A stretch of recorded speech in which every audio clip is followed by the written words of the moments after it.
nagamit ko si This Is Lance eh. Nag-compare ko eh. O tignan nyo to.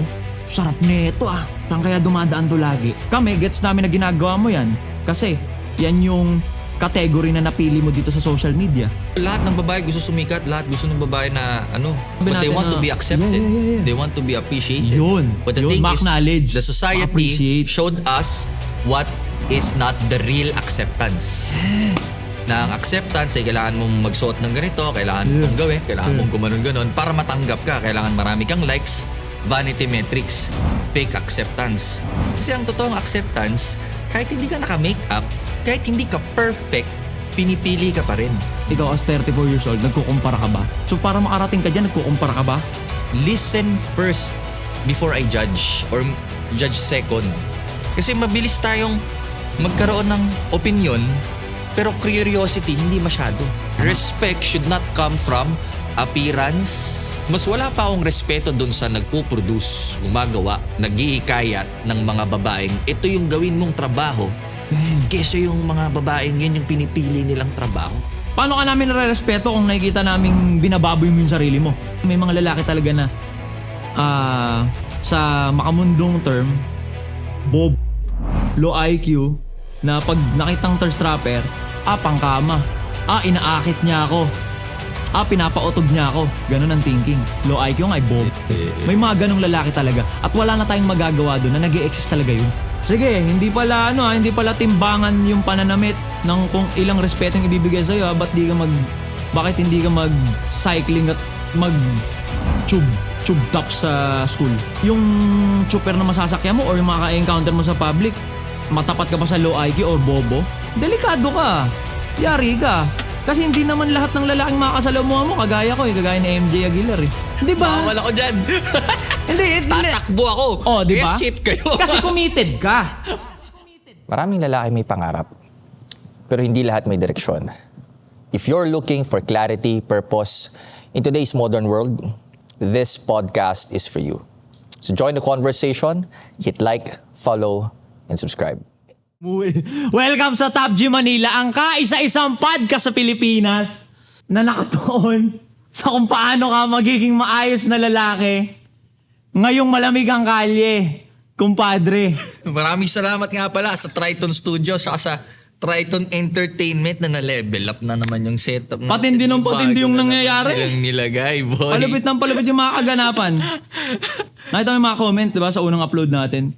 Grabe, step up talaga. Grabe, hindi ka na bumagay dyan to ah. Kasi naka-short ako. Nung unang apat na episode, naka-short ako, naka-t-shirt ako. Nakita ko yung comment eh. Ang ganda ng set, di ka na bumagay dyan. Parang ang dyan parang naka-sheet in lang Diba, Hindi parang... naman natin alam kasi yung itsura. Yeah, totoo. Hindi ko... nagulat. Actually, ako alam ko. Kasi dati na ako dito, di ba? Hindi lang ako nag-all-in talaga. Hindi ako nag-all-in. Nagpa-banjing ako. So, ako na yung nakakita. Nung napanood ko, mukha akong ogag. Nakakita nyo ngayon? Nakapantalon ako, pare. Iyo. Nakapantalon. Itim na yung medyas ko, pare. Yung all black yan, pati body. So, may kwelyo ako. So, may blazer ako, pare. May sing-sing pa. Kasi siya, kumbaga lumapat talaga siya sa set eh. Ikaw. Wala, normal ako naman ganito naman ako. Kaya nga. Ikaw din normalan mo rin yun eh. Normalan ko yun. Normalan mo. Mas normalan mo yan. Oh, wala, magkukurbata na ako susunod. Kaya maganda, nasa'yo ko talaga sumama kasi na-influensyan mo. Ngayon, okay naman pala. Wala naman palang masamang magbihis tao. Sunod, magkukurbata na ako. Kukurbata Pati na ako, rin. oo. Kukurbata rin ako. Talaga? Tapos na siguro ako, magpapaklingkat ako. Tapos Sige. di nakakap. Hindi, try lang ba? Ano kayang mga... Sa ika 100 episode siguro. Tatanggal ako ng sombrero. Sige. I-save niyo yan. Ikaw 100 episode, papakliin ka siya to. Tatanggal ako sombrero. Kasi mo, nagko-comment eh. Panot ka siguro, ba't lagi ka ng sombrero? Lagi lang ako nakasombrero kasi bukod sa... nagtitinda ako ng sombrero. Ayun. Never akong nagtinda ng... Hindi ko sinusuot. Yung t-shirt ko, sinusuot ko. Yung sombrero, suot-suot ko lagi. So, gano'n. Titinda rin ako, pre. Anyway, kaya rin ako nagsasama sa kanya kasi role model talaga siya. Nilulook up ko talaga siya. Bata pa lang ako, napapanood ko na siya. Ikaw nilulook up ko. Tangad ka pa sa akin eh. Nakita niyo kung paano nagpapasa ng di ba? Ng ganunan. Ganun yun, binabalik. Binabalik talaga dapat. Oo, Kamusta ka, pre? kalbog-kalbogan lang. Kamusta ka netong nagdaang week? Siguro galing sa space ko kanina, masasabi ko one word, mahiwaga. Mahiwaga. Pre, mahiwaga. Nasa punto ko kanina ng tinatanong ko kung may Diyos ba talaga? Ganon? Ganon kahiwaga yung umaga mo kanina? Hanggang kagabi iniisip ko, may Diyos ba talaga? Ano, Isip ko, bro, pre, Sobrang why? hiwaga. Layo, di ba? Oo, sobrang hiwaga. Saan galing yun? Pre, ganun. So kanina, isip ako ng isip. Tapos nare-realize ko, may Diyos talaga, bro. Kasi kung wala, single ako ngayon, pare. Wow! Galing May Diyos yan ah. talaga, tol. Ang galing yan ah. Naniniwala kang may Diyos talaga kasi kung wala, single ka ngayon. Oo, tol. So yung fiancé mo, masasabi mong regalo siya sa'yo ni God. Oo, pare. Siguro nag-away kayo tapos nagpapabibo ka ngayon. Wala kaming ate, di ba?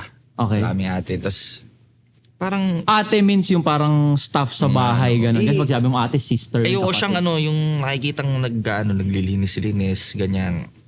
So kanina parang, ano ba to? Parang nababahabag yung damdamin nahabag ko. yung damdamin Nahabag mo. yung damdamin ko na nakikita ko siyang naglilinis sa labas. So wala naman akong magawa kasi Yung fiancé mo yan, naghahanap ha? ka ng ate eh. Oo. Tapos na-realize ko, ay may Diyos talaga.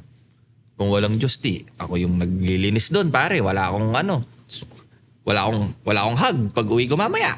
Walang mag-ayos ng pagkain ko. Di ba? May Diyos talaga, pare. Oo. May Diyos talaga kasi despite lahat ng kahayupan mo sa nakaraan, pinagkalooban ka Oh, ng diba? maayos na babae. Bro. Maayos na babae na hindi nag-engage siya kung ano yung gusto ng society. Kasi gusto ng society ngayon na babae parang, bakit ako gagawa ng mga gawaing bahay? Kung gusto mong kumanap kang katulong. Ganon eh. Ganon? Ganon yung idea ngayon. Ako share ko sa'yo mabilis. Okay. Tungkol sa Diyos naman.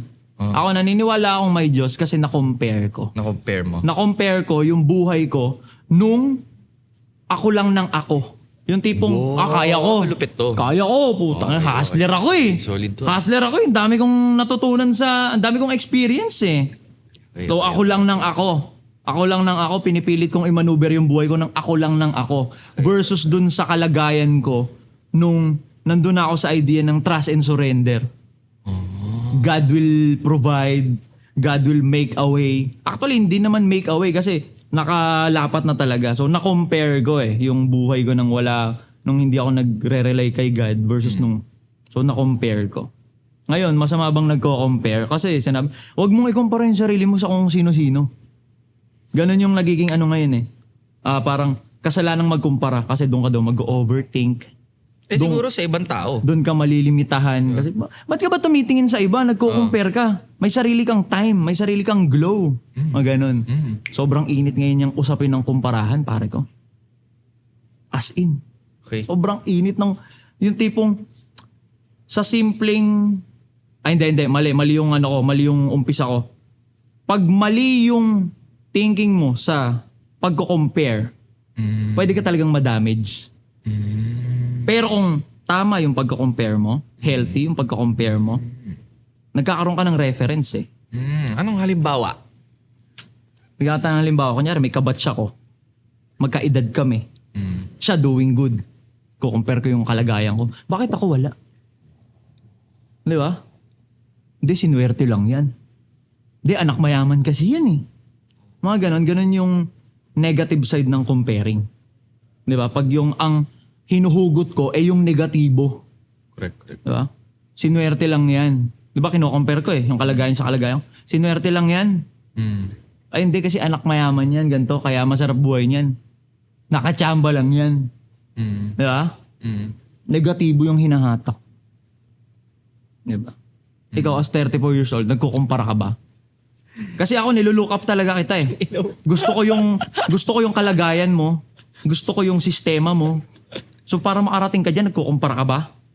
Ano ka ba? Alam mo yung ano? Hindi ko alam. Ang tawag dito, nagkukumpara ba ako? Hindi mo rin maiwasan. Pero kailangan ko lang i-ground yung sarili ko na bakit ko ba kinukumpara yung sarili ko sa iba. Dapat ko lang ikumpara yung sarili ko sa sarili ko kung sino ako kahapon, nakaraan.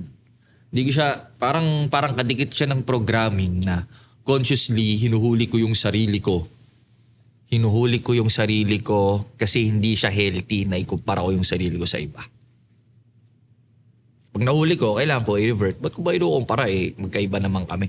Sa sobrang nami-misunderstood ng society yung idea ng pagkukumpara. Alam mo bang naitatie up na siya sa respeto? Comparing respeto. Like for example, yung maingay na maingay ngayon, na i-compare yung babaeng hubadera, yung babaeng nagta-thirst trap, versus sa babaeng conservative. So parang mas less na nire-respeto yung hubadera, yung nagta-thirst trap, mas less na nire-respeto ngayon yun. At ito totoo to, pare. Sino may kasalanan? At ito totoo to. Di ba? Oh, totoo yan. Totoo to. Totoo yan. Pero Totoong nangyayari to. kaya nga, ako rin ganyan din yung thinking ko dati kung aalalahanin ko pa. Pero siguro yun yung nag-mature sa akin, tol, na sineparate ko yung behavior sa human dignity. Wow! Hinaluan mo ng English words. Hindi ko na gets. Sige nga, explain mo sa akin. Kasi itong podcast na to, alam nyo bang para sa akin lang to? Kaya ako to inumpisahan para matuto talaga ako sa 34 years old na nilulook up ko. Sige nga. 34 pa lang ako. Ano mo nga pre? Elaborate mo nga yung pre. Ang ganda nun. Pag siya nagsasabi nung ang ganda pakinggan. Hiwalay mo yung yung behavior, ibig sabihin yung dahil ganito yung pinili kong pananamit. Hindi ibig sabihin nun, hindi na siya karespe-respeto. Tama? Alright. Kasi napapansin ko or ako din dati kung paano ko respetuhin yung tao ay nakabase sa kanyang itsura. Nakabase rin sa lifestyle niya. Okay. Pag nagyoyosi, manginginom, pumaparty, meron kagad opinion, pang-uhusga, kahit hindi ko naman kilala pa talaga yung tao. Okay. Stereotype lang. Pag nagyoyosi, pag nagpaparty, nagpupuyat, ganito yung judgment. So, yun, by separating those behaviors, hindi ko siya nilagyan ng meaning o kahulugan na dahil late ka natutulog, party ka, nagiinom ka, ganyan itsura mo, ganyan pananamit mo, mababa ang respeto ko sa'yo. Dapat magkaiwalay siya. Diba? Totoo ba yan? Ikaw ba? Ano sa tingin mo? Kasi Diba? para sa akin, magkadugtong yun. Ganon? Magkadugtong yun, pare. Yung behavior, kung paano ka gumalaw, kung paano ka mag-operate dito sa society, sa kung ano yung magigain mong respect. Para sa akin, konektado yun. Kasi kung walang, parang negative positive paano mo maa-appreciate yung isang positive na bagay kung wala kang nakikitang negatibo? Like for example, may mga negatibong kaganapan, may mga negatibong behavior. Paano mo madedetermine na admirable tong nandito sa kanan kung hindi ka nakakakita ng hindi ka aya-aya? Balik tayo dun sa issue ngayon, yung sa babae. Yung nagta-thirst trap versus dun sa babae na nagko-content ng educational. Kaya ganun yun yung naging issue ngayon yun. Si This is Lance.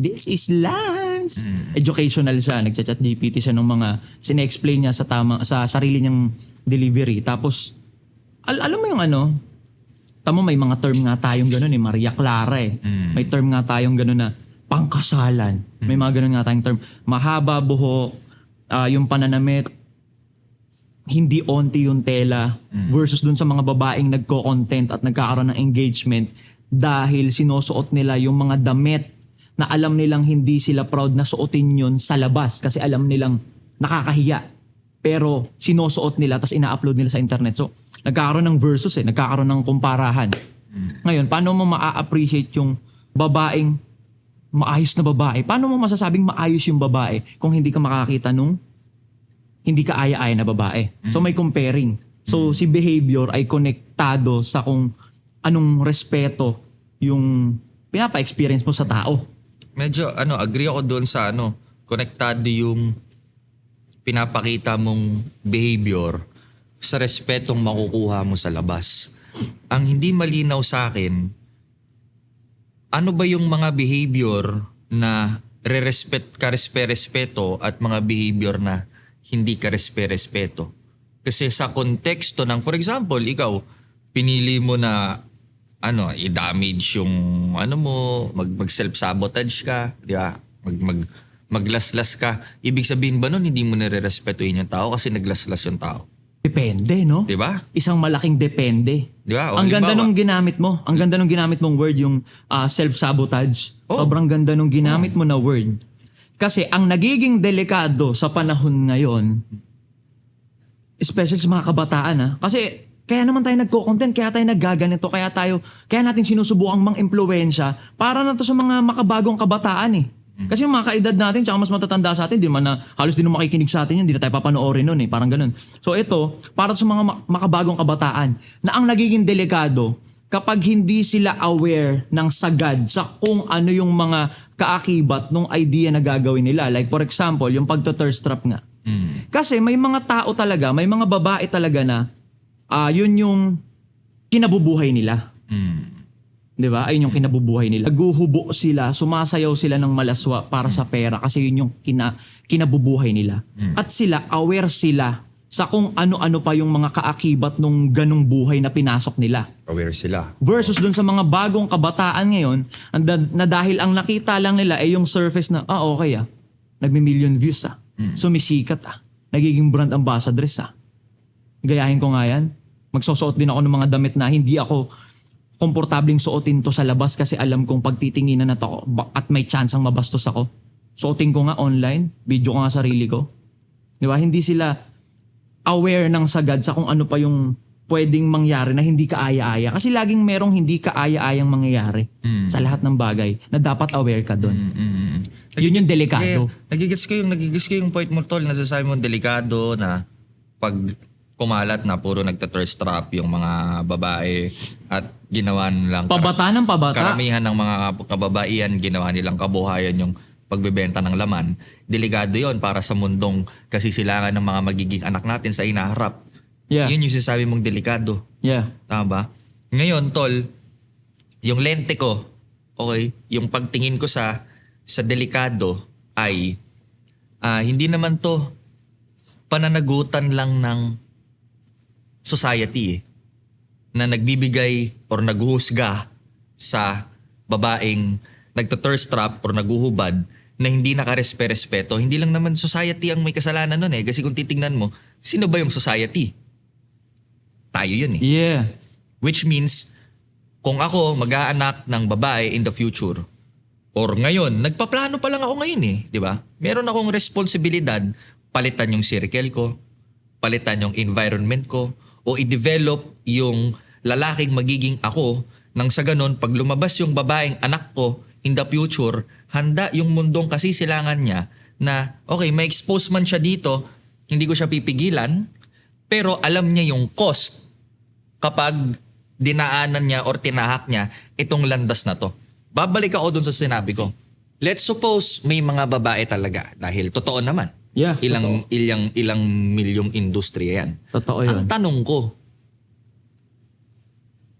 porkit yun yung naguhubad ng unang-una, number one, naguhubad sila. Sino may sabi, at kabuhayan na nila yan, Okay. sino may sabi na hindi na sila karespeto? At hindi na sila deserving sa respeto?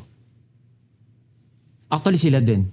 Diba? Sila din, yung mga babae din. Yung number Kasi, one. Ito, mabilis lang. Interpret kita mabilis. Sila din yung pangunahing nagsasabi na hindi ka respeto yung babaeng hubadera. Kasi pag nag-aaway ang mga yan, ikaw nga ano ka pakangkang ka Yun yung mga nagiging pang-asa nila. Pakangkang ka Easy to get ka Pokers ka Di ba sa kanila nang gagaling yun? Di naman sa lalaki nang gagaling yun Sila yun. Continue. Sila yun, number one. Yeah. Diba? Ako na lang, ituturo ko na lang sarili ko. Kung kasi nanonood sila Yeah. Di ba? Masalubong ko yung tao na kilala ko, may kaibigan ako naghuhubad, yan ang hanap buhay niya. Sino ako para maging mababa yung pagtingin ko sa kanya? Alright. At hindi ko na siya bibigyan ng respeto. Ano ka? Puta ka. Bibenta ka ng laman. Di kita gagawing kaibigan. Kasi mababang tao ka. Kung magiging mas natatakot ako sa lipunan na mga judgmental kesa sa yung lipunan na hindi naman sa okay maghubad-hubad kayo etc. etc. Mas natatakot ako kasi masasabi ko na hindi naman tayo magiging mabuting tao kung pare-pareho tayo ng pananamit. Mas magiging mabuting tao tayo kung marunong tayo magrespeto kahit magkakaiba-iba tayo ng paniniwala. Because respect should not come from appearance, the way we dress, clothing, and lifestyle. Every human deserves basic human dignity. So, doon ako nanggagaling. So, kung laro niya yan, okay, hubad-hubad siya, at maging kaibigan ko siya, like for example, sa ginagawa ko, alam ko, hurt yan, number one. Diba? O maaaring hurt siya. Kaya niya yung ginagawa eh. Yeah. Diba? Bakit? Paano ko masasabi? Lahat ba ng ilang porsyento yung mga nagpunta sa industriya niya na hanggang ngayon yan pa rin yung trabaho nila? Ginagawa lang nila yan daanan eh, tawiran eh, para sa mapuntahan yung desired lifestyle nila. So, mas wala pa akong, kung ito, opinion ko na, Yeah. mas wala pa akong respeto dun sa nagpo-produce, gumagawa, nagbabahay, nag-iikayat ng mga babaeng, ito yung gawin mong trabaho, Damn. kesa yung mga babaeng yun yung pinipili nilang trabaho. Kasi dahil may mga nagpo-produce ng mga ganong oportunidad, para sa akin, predatory siya eh, na Yeah. take advantage tayo Totoo, kasi totoo. wala kang alam, ganda lang ang meron ka. Dahil ganda lang ang meron ka, dito ka yayaman, dito ka makakatawid. Ito yung chance mo makaalis, get out of shit. So, kaya number one, balik ako dun. Yung behavior, i-separate natin sa respeto. Kasi lahat yan may mga pinanggagalingan. Kaya yan yung behavior niyan. Kaya nga yun yung inaatake, yung behavior eh. Hindi yung pagkatao. Kasi hindi naman yung pagkatao mo yung behavior mo eh.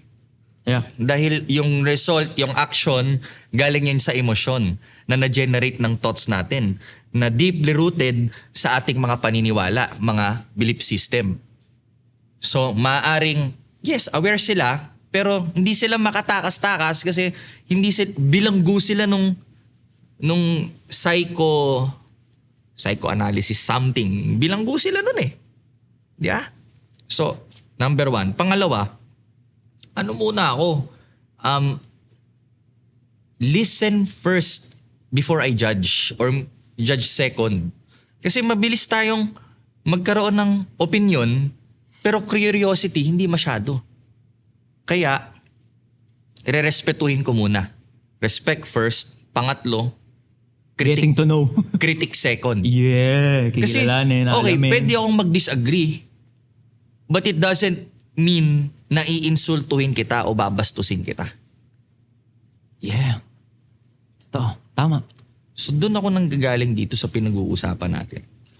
Ito medyo iba to sa mga kadalasang nakakapanood sa akin o sa mga nakapanood talaga sa akin ever since na manggagaling sa bibig ko to. Pero sasabihin ko to dito. Ang tagal ko tong gustong sabihin pero hindi pa ready eh. Parang, talaga? pero ito game na. Sige nga. Hindi pa ready yung mga nakakapanood sa akin na marinig nilang manggagaling sa akin to. Regardless sa ginagawa mo, thirst trap, kung ano mang ginagawa mo, kahit gaano pa ka hayop yan, gaano pa kasukdulan yung ginagawa mo, wala talagang kung sino man ang para mag-judge sa'yo or para hindi magbigay sa'yo ng respeto. Kasi ano yun eh, basic na pakikipagkapwa-tao yun. Diba? Si Jesus Christ nga, kriminal, kriminal, pinatawad niya, ginawa niya pang, diba? Ginawa niya pang homie niya. Tapos,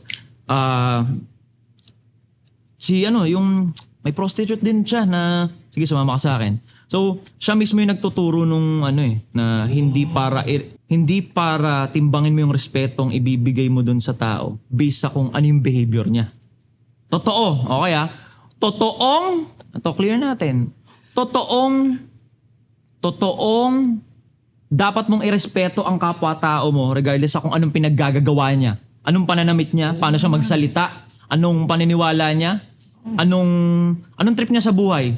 Respect is respect. Pero na-misinterpret kasi ako ng na-misinterpret kasi ako ng internet sob. Kasi ako yung parang numero 1 naggagaganyan ng 3 taon. Buti na lang di ko napanood yun, pare. Kung napanood mo yung pre. Kaya tingin ko, ngayong panahon na nagsasabi ako ng ganito, naririnig nyo na sa akin to. Tempo din na nawala yung page ko na main kasi mababalikan nyo yun eh. Kinukontra mo yung sarili mo. Pero na-misinterpret kasi siya. Na ako, ang goal ko kasi as influencer, as my wide na audience, pakiramdam ko meron akong mission na maka-impluwensya ng maayos sa makakapanood, mapababae or lalaki. Ngayon, sinasabi ko noon, pag tungkol sa babae yung pinag-uusapan ko, mas karespeto yung hindi nagte-thirst trap. Hindi ko na siya na-explain ng maigi. Yun na yun. Gusto mo babae ka, gusto mo ng respeto, wag kang mag-thirst trap. Di ba? Respeto mo yung sarili mo kung gusto mong irespeto ka ng ibang tao. Paano ka namin nare-respeto kung nakikita naming binababoy mo yung sarili mo? Ayun yung bukang bibig ko ng 3 taon. Wow. Pero hindi ko na siya na-elaborate, hindi ko na siya na-detalye. Na kasi, alam mo kasi, pwede mo namang gawin yan. Ang tanong, ready ka ba dun sa mga... Kasi may mga may mga lalaki talaga na sa makamundong term, bobo, low IQ, na pag nakitang thirst trapper, pangkama. Inaakit niya ako. Pinapautog niya ako. Ganun ang thinking. Low IQ nga, bobo eh. May mga ganong lalaki talaga. At wala na tayong magagawa doon na nag-i-exist talaga yun. May ganun talaga. Ngayon, tayong nakaka-impluwensya, tayong nakakapagsalita sa mas wide na tagapakinig, yung mission natin, yung party natin na maging kapaki-pakinabang tayo, yun sana yung mission ko. Yun sana yung gusto kong mangyari. Na meron namang mga namumove yung buhay dahil dun sa sinasabi ko na kung babae ka, gusto mo ng respeto, magdamit ka ng kagalang-galang. 'Di ba? Kasi kung ito pa may isa pa akong binibitaw before. Sige, hindi pala timbangan yung pananamit ng kung ilang respeto yung ibibigay sa'yo. Bakit hindi ka mag-cycling at tube top sa school? Pati mo gawin yun. O kaya magsimba ka ng ganun yung suot. O kaya sa binyag ng inaanak mo ganun suot mo. Ba't di mo gawin? Di ba kasi ito yung ayaw nilang tanggapin. Kasi may appropriate na word. Diba? Correct. Based sa kung saan ka pupunta. Correct. Based sa kung anong kalagayan yung meron ka. Isa pa yun sa mga binabanggit ko. Kung commuter ka, babae ka, commuter ka. Tapos yung commute mo talagang hardcore. Tipong jeep, bus, tricycle. Sa thirst trap? Tapos, yung chopper na masasakyan mo or yung maka-encounter mo sa public, matapat ka pa sa low IQ or bobo, delikado ka. Yari ka. Kasi hindi naman lahat ng lalaking makakasalamuha mo, kagaya ni MJ Aguilar eh. Tangina, botbong ko no? Hindi, pero legit, totoo yun eh. Kasi kung lahat ng lalaki, kagaya namin mag-isip, safe kayo kahit maghubo kayo dyan. Diba? Bawal ako dyan. Hindi. Tatakbo ako. Diba? Kaya safe kayo. Kasi committed ka. Or kung hindi ka man committed pa, single ka, alam mong mali, na tignan yun, or may gawin kang action patungkol doon. Sa babaeng nakahubo. Kasi nga nag-iisip ka ng tama eh. Diba? Kung lahat ng lalaki na makakasalamuha mo sa mundo, kagaya namin, safe ka lang. Kahit maghubo ka dyan, okay lang. At sabihin niya, iwan ka, tatakbo ako eh. Iwan ka, paig ka. Ano? Kunwari, naghubad dito, sarap. Okay. Takbo ako. Tapos sabihin niya, iwan ka, katatakbo. Paig ka. Iwan ka daw, oo. Tatakbo ka? Oo, takbo. Kasi may nakahubong babae? Oo, kunwari, naghubad sila dyan. Okay. Tapos, iwan ka, huwag ka tatakbo. Paig ka. Depende kung kunyari, baka may gagawin kaming something na mamaya may appointment kami kung ano man eh. Parang kung ganun. wala naman. Kung wala, tas di ko naman kilala yun, di alis ako, mag-aaksaya ba ako ng oras? Alis ako, kung di ko kilala yun, wala kaming gagawin. Hindi, papatulong sa'yo di niya masuot eh, malak. Bakit hindi? Pwede, Basic human decency. Ang tumulong sa humihingi ng tulong. Tama naman, no? Di ba? Basic pakikipagkapwa-tao. Ngayon, yun yung nami-misinterpret na, kasi bukang bibig namin eh, na magdamit kayo ng kaaya-aya. Na ang meaning talaga nun, mag-ingat kayo. Kasi hindi lahat ng lalaking makakasalamuhan nyo yung utak kagaya nung ganito. Kagaya namin. Hindi kami nagmamataas dito na Tangina, buhat bang ko ang puto. Hindi kayo hindi kayo manyakis, hindi kayo ganito. Oo, titingin kami siguro. Kasi, nakaubad do. Tingin lang, pero yung para mag-execute kami ng something patungkol doon, yung parang sa jeep na, nakikita nyo naman yan eh. Sa jeep, bigla-bigla na lang nilalabas yung jungle bolo eh. Diba? Oo, nakita ko rin yan. Si Kuya naglalabas ng dictionary. Diba? Mga ganon, diba? Tibay. Ingin na neto, naglalabas ng tumbler, mga ganon. Diba? Bigla-biglang naglalabas kasi hindi gumagana ng tama yung utak nila. Ngayon, sa tuwing makakarinig kayo sa mga influencer, public figure o ganito na nagsasalita ng naka-video na ina-upload na sinasabi namin na magdamit kayo according dun sa pupuntahan nyo ng appropriate dun sa kalagayan nyo. Kung commuter kayo, ganito ganyan. Hindi pwedeng, yun yung sinasabi ko, hindi pwedeng makikinig kayo ng makikinig dun sa idol yung babae na sinasabi na suotin nyo yung gusto nyo. Tapos yung idol yung babae na yung nakasasakyan. Masusuot niya talaga gusto niya. May sarili siyang sasakyan eh. Mag-commute man siya, nakagrab siya eh. Di ba? Masusuot niya talaga yung gusto niya. Oh? Siyempre may magkakamit yun, may grab pa rin naman yakis. Yun na nga eh. Tamo? Wala talagang safe. Hindi fairy tale tong Pilipinas. GTA to eh. So pinag-iingat namin kayo. Di ba? Ngayon, ano ba? Bakit nyo pinag-iingat? Bukod sa basic human decency na ingatan mo yung kapwa-tao mo. Kami mga lalaki rin kasi yung parang, siyempre kami, gusto namin yung mapapangasawa namin hindi tanga-tanga. So, kaming mas aware, nagsishare lang kami ng idea na gumagana talaga. Kasi ito ang totoo. Totoong nangyayari to. May mga lalaking hindi kagaya namin mag-isip. May mga lalaki na ogag talaga. Diba? Meron talaga nakatulog lang sa bus, pagising niya, yung lalaki, nagparaos na sa kanya, sa legs niya dito. Ang wild! Di ba? Di ba? Sa amin, tangina, ba't nangyayari yun? Paano yun? Mapapaganong kami. Kasi hindi na siya tama. Di ba? So, mali ba na magkumpara? Especially ako, nagamit ko si Lance eh. Nagamit ko si This is Lance eh. Na-compare ko eh. O tignan nyo to, nagka-million followers nang hindi naghuhubad oh. Ang gusto ko lang mas ma-absorb sana nila. Kasi yung kagaya ni Lance, mas safer yun. Yeah. Di ba? Sumikat siya, oo walang safe. Pero mas malaki yung chance na safe siya. Kasi wala siyang ginagawa na provocative sa mga low IQ na lalaki. Versus dun sa nagsasayaw-sayaw ka. Oo, kami, gets namin na ginagawa mo yan. Kasi yan yung category na napili mo dito sa social media. Paano yung low IQ na nakapanood sa'yo? Naka-Gosor 50? Utog na utog? Sarap nito ah. Saan kaya dumadaan to lagi? Patay. Yari ka dun. Di ba? GG. Delikado. So, delikado ba comparing? Especially ngayon?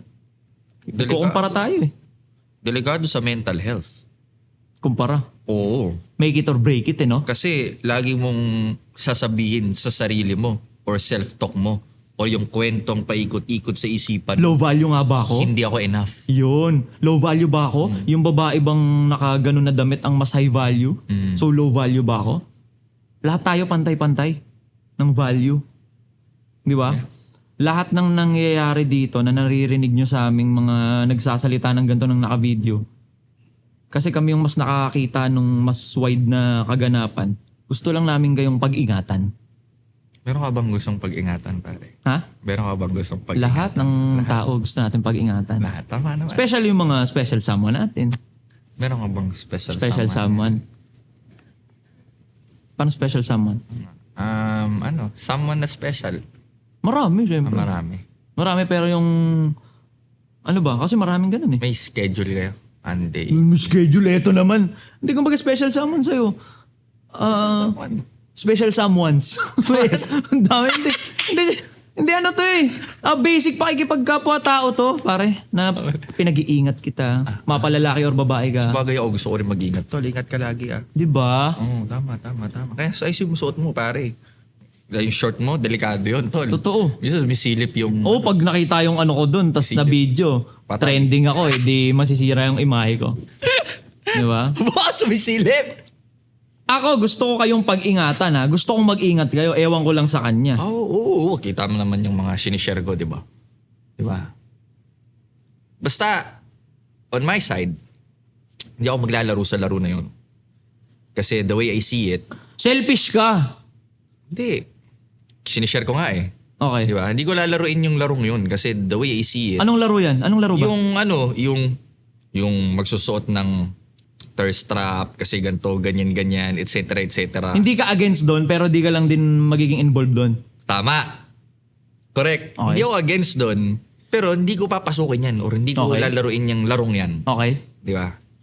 Siguro dahil Kasi 34 ka na tapos ka na doon. yung mentality ko Di ba? siguro tol kasi Okay. yung mentality ko ngayon ay kung sino ka, kung anong tumatakbo lagi sa isip mo, anong nararamdaman mo, yun yung mangyayari sa'yo.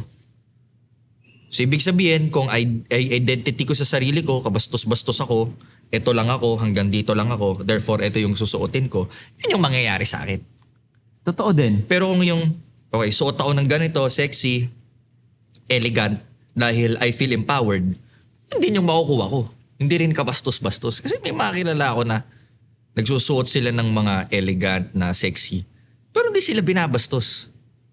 Totoo. Di ba? Parang, kasi yung naririnig kong kwento sa'yo, parang kabilang side ng mundo eh. Oo. Na parang ito, Underground. Dito, parang ito dito, grabe dito, madumi, Streets. delikado, Yeah. etc.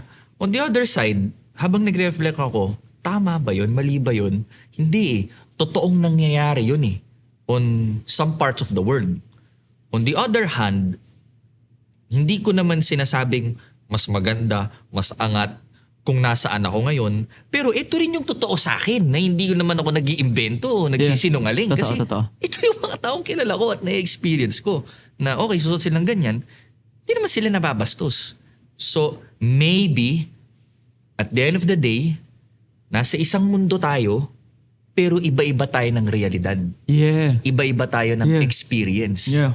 So, ngayon nakikinig ka, nasa sayo, or meron kang kapangyarihan, anong path o anong realidad yung pipiliin mong isabuhay? Kasi lahat, yung parehas na path na yan, hindi yan smooth sailing. Merong kaakibat yan na something talaga. Sasama pa natin yung sinasabi mong duality of the world. Yung kanina, may mabuti, may masama, di mo ma-appreciate ko lang pagkukumpara. Yeah. Ito na yung comparison eh. Yeah. Na pinag-usapan natin nung... So ngayon, nakita mo itong mundong to. Nung isang mundo, merong magkaibang realidad. Ngayon, ikaw mamimili saan mo gusto. Okay? Kung meron kang goal, kung anong patang gusto mong tahakin, i-consider mo rin, nasaan ka ba ngayon sa current reality mo?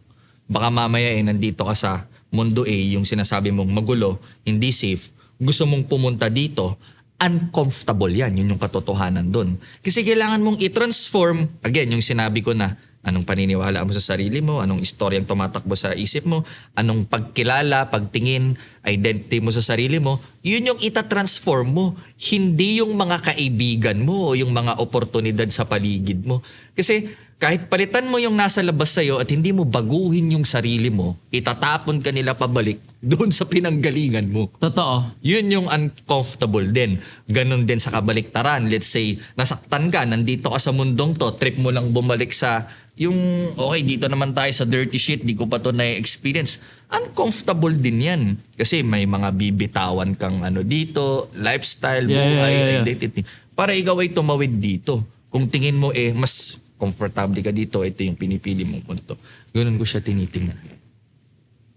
Consider nyo yung Sa madaling sabi, consider nyo nasang kayo. Yeah, oo. Nasang reality kayo. Tsaka, saan mo gusto magpunta? Anong gusto mong reality? Yeah. Nasang reality kayo. Realidad, nandito ka sa Pilipinas.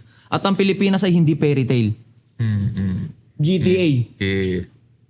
Yung sinasabi niyang reality niya na na-experience niya na may mga babae na, ba't yung mga nakakasalamu ako, nagsosot sila ng ganito pero di sila kabastos-bastos. Nag-e-exist talaga yon. At sobrang, ako bilang exposed sa mas makamundo, mas streets, mas talagang underground na kaganapan, masasabi kong sobrang saya doon. Kasi nasisilip ko eh. Kaya nga ako nagsasama sa inyo eh. Di ba? Para lang, tangin ang saya dyan ah. Tapos balik na ulit ako dito. Balik na ulit ako doon sa reality ko. Masasabi kong masaya doon. Ngayon, paano ka makakatawid from reality na magulo to reality na okay? Sarili mo pa rin, no? Oh, bro. Thinking mo pa rin, no? Behavior mo pa rin, no? Kasi Identity. para bumagay ka dun sa mas kaaya-ayang lugar, kailangan mong gawin kaaya-ayang sarili mo. I mean, hindi naman din siya It's not about being fit or becoming fit to that circle or to that part of the world. Kapag kasi ikaw hindi ka rin handa, ikaw din mismo ang magse-self-eject sa sarili mo eh. Mismo. Yun nga. Di ba na masyadong uncomfortable ako dito. Tapos sasabihin mo na hindi ako para dito. Babalik na ako sa dati. Kaya nga. Wala naman nagsasabi sa'yo na hindi ka para dito, mais ka dito. Kasi sa kabilang realidad, wala namang ganun eh. Iniimbitahan ka nila kasi masaya dito, maganda dito. Yeah. Huwag ka na dyan. Yeah. Kasi andito abundance, andito masaya, andito peace, andito respect, openness, love. Huwag ka na sa fear. Ano natin siya, salpak natin siya dun sa salpak natin siya dun sa surface issue. Yun nga yung pananamit, thirst trap, babaeng maayos, hindi liberated manamit comparison. Ngayon, ikaw, kasi wala namang babaeng gustong mabastos. Walang babaeng gustong ma-judge. At the same time, wala naman din sigurong babaeng tatanggi sa buhay ng kasikatan. Di ba? Para sumikat ka, ma-acknowledge ka, That depends. maging admirable. I don't think so. Di ba I don't may- think so. Lahat ng babae gusto sumikat, lahat gusto ng babae na na Pero masasabi pera, natin na- etc. masasabi But they natin want na- to be accepted. Yeah. They want to be appreciated. Yun. But the Yun, thing is, ma-acknowledge, the society ma-appreciate. showed us what is not the real acceptance. Na ang acceptance ay kailangan mong magsuot ng ganito, kailangan itong gawin, kailangan mong gumanon-ganon para matanggap ka. Kailangan marami kang likes, vanity metrics, fake acceptance. Kasi ang totoong acceptance, kahit hindi ka naka-makeup, kahit hindi ka perfect, pinipili ka pa rin. Parang pwedeng ikat ka, no? Tapos send mo sa, sa girlfriend mo. Pipiliin ka. Ay, ito lang, makeup, galit. Perfect. Tingin ko nagkiklip mo, nagbibideo ka. Di ba, nag-clip para send mo doon sa fiancé mo. Yeah. Papasiklab ka eh. Di ka man ganyan. Dito nga lang ako outcome, eh. natututo eh. Oo, Ngayon, hindi ko nilalahat, pero karamihan at parami na ng parami kasi, mas natitripan na nila yung buhay ng sikat. Buhay ng may followers. Kasi nga admirable sila sa mata ng maraming tao. Na-acknowledge sila. So, totoong nakaka-boost ng self-esteem sa part ng babae kapag marami siyang views. Pag maraming engagement, maraming pumupuso. Ngayon, Ngayon, galing sa labas, peke yan. external. External. Yeah. Oh, pero Deep kasi yon. Deep na yon. Inner game na yung sinasabi mo na pwede kang maging feel appreciated, feel satisfied and overwhelmed ng walang external na Yeah, kaya ako sinasabi, para yun yung i-goal nila. Yun yung hanapin nila. Ngayon nag-e-exist yun kasi pag nag-deep tayo dyan, baka ma-misinterpret tayo. Yung totoo yun. Totoo yung ganong idea na pwede mong maramdaman na satisfied ka, okay ka, enough ka, powerful ka, Pero may nang walang trabaho external yan. validation. May trabaho yan. Ganon din, pari. Magsusot ako, magme-makeup ako, tatrabahuhin ko rin yan, panglabas. Yeah. Pero yung self-esteem ko, mag-affirmation ako, mag-forgive ko sarili ko, mag-journal ako, trabaho din yun. Self-care, extreme self-care. Parehong trabaho. Yeah. Pero ibang hinahabol. Ibang way. Ibang hinahabol. Yeah. External, internal. Kaya nga sinasabi nila nasa na tayo. Nasa era na tayo ng mga cloud chaser eh. Ngayon, dahil padami ng padami, tapos maling game yung nai-apply, doon na nagiging delikado. Kaya ang sinasabi lang namin dito, kaya mukhang napag-compare, may ibang way. Diba? Kung gusto mo nung maayos na pakiramdam mo na appreciate ka, admirable ka, yun yung way mo para maboost yung self-esteem mo. Gamitin na natin social media, magpo-post ka dyan. May ibang way na mas more safer. Bro, yeah, So sama, gusto lang namin kayong maging ligtas. Mahal namin kayo. Ikaw na nanonood na babae, Nagalit ka sa akin. Mahal kita. Oy! Nagkikare ako sa'yo. Diba? Babae lang ha. Hindi mga babae ha. Mga babae. Mga babae. Single ako eh. Kanina parang hindi mo lang nilagyan ng pangalan eh. Hoy, ikaw babae ka. Hindi ko lang kilala pare pero lumabas sa clouds may mukha eh. Oh, eh! Kasi sabi mo babae lang eh. Hindi, sinadya ko yun kasi ikiklip ko yun tapos sasend ko sa kanya. Ikaw na babae ka, mahal kita. Anyway, kung gusto nyo, comment down below kung sa tingin nyong, again, hindi kami dito yung Haring Solomon. Hindi kami yung pinakamatalino na nag-i-exist. Ano to pare, collective to ng ideas. Magbibigayan lang tayo. Dito sa mundo, magtutulungan tayo. Ililigtas natin yung isa't isa. Kung sa tingin nyo, may nakaligtaan kami, or meron kayo dyan sa utak nyo na sa tingin nyo, pasok na pasok dito sa pinag-uusapan namin, comment down below kasi natututo rin kami. Diba? Ako, dami ko rin natututunan kasi bago naman ako napunta sa ganitong realidad pare, nang galing din Alam ako mo, doon eh. Diablo ka. May nag-comment eh. Nandun ka sa GC ni Smooth Coaching ah. Diba? Prinsipe siya eh. Ha? Prinsipe siya ng kahayupan before eh. Oo, pero ano. Pero hindi kita ginajudge pre ah. Okay lang. Mahal okay kita lang. pre. Hindi na ako masyadong naapektuhan eh. Konti na lang. Konti na lang. Konti na lang. Oo. Ano ako pre, legit ito. Off-cam. Pero huwag niyo patayin off-cam. Sobrang ina-admire ko yung kung paano ka nag-shift. Kasi posible pala. Oh, bro. Pwede pala. Inasnap. Oh. Inasnap eh. Diba? Inasnap. Ayoko na yan. Pero hindi naman inasnap na okay ka na agad. Kumbaga in progress. Oo, pre, in progress. Sobrang Thank lapit. you, pare. Sobrang lapit. Sorry, hindi na ako Lapit nabibig. ka talaga, kuya. Ano yan, hindi lang ako mag-isa yan. Kaya dito sa Top G, nagsasabing Top G is Top God. Kung gusto yung mga ganitong klaseng video, like, comment, and subscribe, okay? Comment down below kung ano yung mga sa tingin yung idadagdag nyo sa topic.